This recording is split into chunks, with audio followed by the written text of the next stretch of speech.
Olivier Arnoux, bonjour. Bonjour. Et merci de nous accueillir sur Monacologie. On va bien évidemment parler de toute cette semaine qui a justement été marquée par l'édition 2017 de Monacologie. Mais avant cela, peut-être on pourra en profiter pour revenir un petit peu en arrière. Comment est née justement Monacologie ? Alors Monacologie est née d'une rencontre de personnes avec Didier, Kate et moi-même en 2004 et l'association Act for Nature pour laquelle je travaillais. Et on avait une volonté de montrer de manière concrète les actions qu'on pouvait mener, notamment en faveur de la protection de la biodiversité. Donc on a démarré d'un tout petit village avec très peu de monde. Oui, je m'en souviens. Au départ, quelques ateliers, quelques associations qu'on soutenait qui sont venues présenter leurs projets. Et puis c'était ouvert au grand public. Alors c'était un choix, mais on s'est très vite rendu compte au cours des années suivantes que le cœur de cible était les enfants et que les parents ne nous suivaient pas forcément. D'où cette volonté de resserrer et de fermer, malheureusement peut-être pour le grand public, mais d'ouvrir pour les enfants et de spécialiser le village pour de la sensibilisation aux scolaires. Et cela fonctionne très bien puisque on les entend et on les voit très certainement aussi à notre proximité. Les jeunes étaient au rendez-vous tout au long de cette semaine. Qu'est-ce qu'ils peuvent, découvrir concrètement ? Ils peuvent partir à la rencontre de toutes ces personnes qui, sont différentes, mais qui sont animées par cette même volonté, celle de protéger l'environnement. Tout à fait.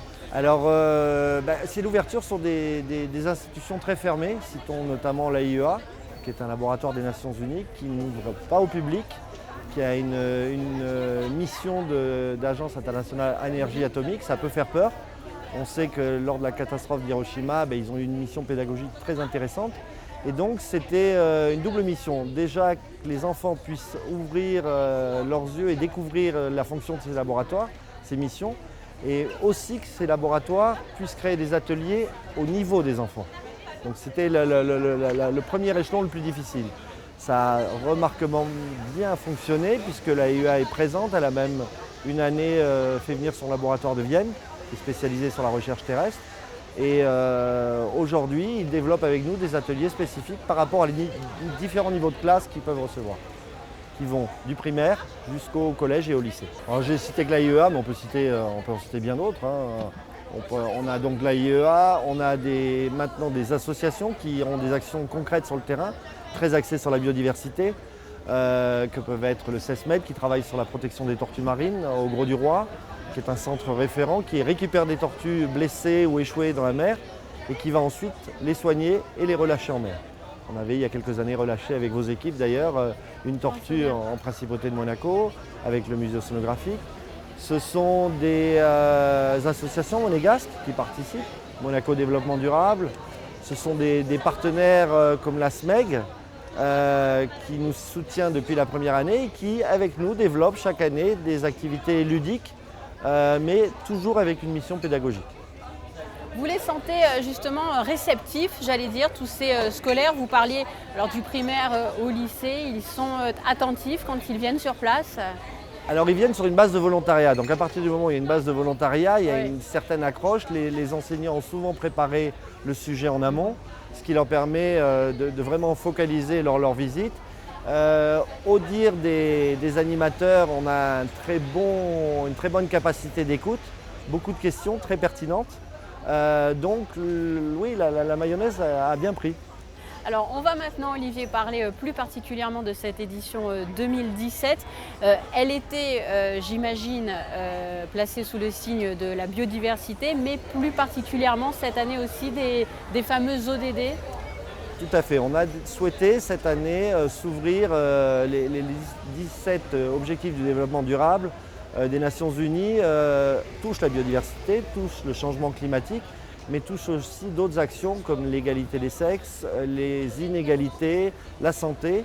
Et on a sollicité nos différents exposants pour arriver à 34 ateliers et chacun de ces 34 ateliers colle à un des ODD. Donc c'était ça le travail. On a notamment derrière nous une ambulance. Qu'est-ce que fait une ambulance en monacologie ? Cette ambulance, Elle est déjà autonome énergétiquement, comme tout le village d'ailleurs.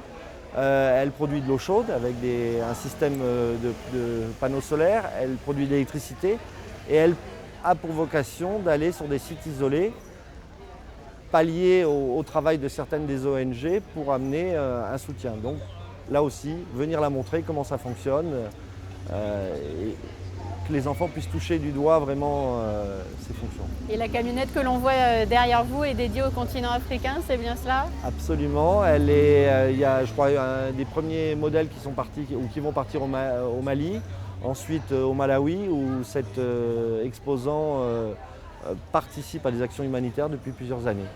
Humanitaires, toujours liées à la biodiversité et comme le dit Nicolas Hulot, biodiversité et humanité, nos vies sont totalement liées. On ne peut pas gérer un projet humanitaire sans s'occuper de la biodiversité qui l'entoure et vice-versa.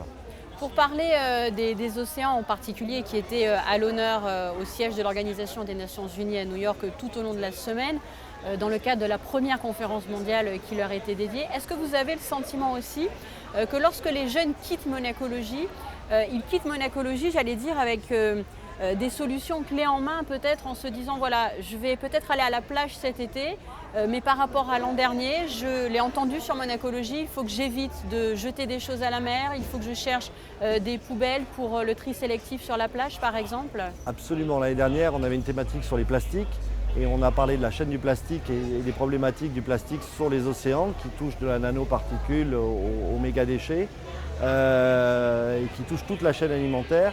Et notamment les déchets sur les plages qui sont les plus visibles, puisque les autres malheureusement ne sont pas visibles mais tout aussi présents. Et les enfants, quel que soit leur niveau, ils sont sensibles. Prenons pour exemple les deux classes de lycée cette année, de FANB et du lycée Albert Ier, qui viennent parler de la problématique de l'eau et d'une eau pure. Et le plastique rentre aussi dans la pollution de l'eau, surtout en site isolé. Nous arrivons au terme de cette semaine. Quel bilan pouvez-vous, Olivier, dresser pour cette édition 2017 ? Un petit peu éreintante, 34 ateliers, beaucoup d'enfants. On a eu beaucoup de succès puisque cette année, l'ISM apporte des classes supplémentaires par rapport aux classes qui sont déjà programmées par la Direction de l'Éducation nationale de la jeunesse et des sports. Et donc, on a vraiment touché du primaire au lycée. À notre gauche, on a un bateau, je crois que c'est un des plus beaux exemples avec le lycée technique. Avec des panneaux solaires, oui. Qui est venu présenter un projet qu'ils ont créé de toutes pièces d'une page blanche, c'est-à-dire la construction d'un bateau, sa réalisation avec différents corps de métier, différentes spécialités et des panneaux photovoltaïques et une motorisation qui va permettre à ce bateau de participer à un challenge des bateaux électriques au Yacht Club très prochainement. Donc bilan positif encore une fois. Une toute dernière question. Je sais que cette journée du vendredi 9 juin est marquée par la visite sur place de son Altesse Sérénissime, le Prince Albert II. Il est, j'allais dire, le premier défenseur de l'environnement en principauté. J'imagine que sa venue, sa visite, chaque année est importante à vos yeux. Elle est cruciale à nos yeux. On connaît son engagement. On a eu l'occasion pour certains d'entre nous de voyager récemment dans les îles Éparses pour lui montrer un autre volet de la biodiversité dans des territoires absolument indemnes de l'impact humain.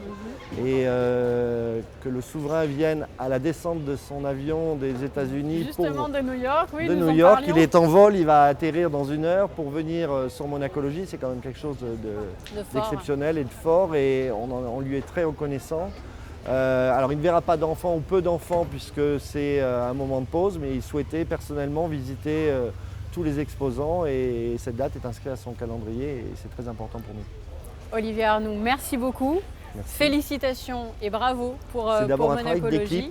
Travail d'équipe, on le mesure et on a pu le mesurer d'ailleurs tout au long de la semaine puisque des reportages consacrés à Monacologie ont été justement diffusés sur Monaco Info, mais c'est bien de le rappeler, effectivement, c'est un vrai travail d'équipe. C'est pas Olivier Arnoux, Kate et Didier, c'est toute une équipe qui nous entoure à l'organisation, de bénévoles majoritairement, et puis ensuite le gros travail de tous les exposants, ce sont des journées longues, prenantes, mais avec une mission commune et une motivation commune qui perdure et on espère que ça va continuer. Et notamment pour, j'imagine, l'édition 2018 l'année prochaine. Tout à fait. Olivier, encore merci. Merci à vous. Et très bonne fin de journée. Merci. Merci.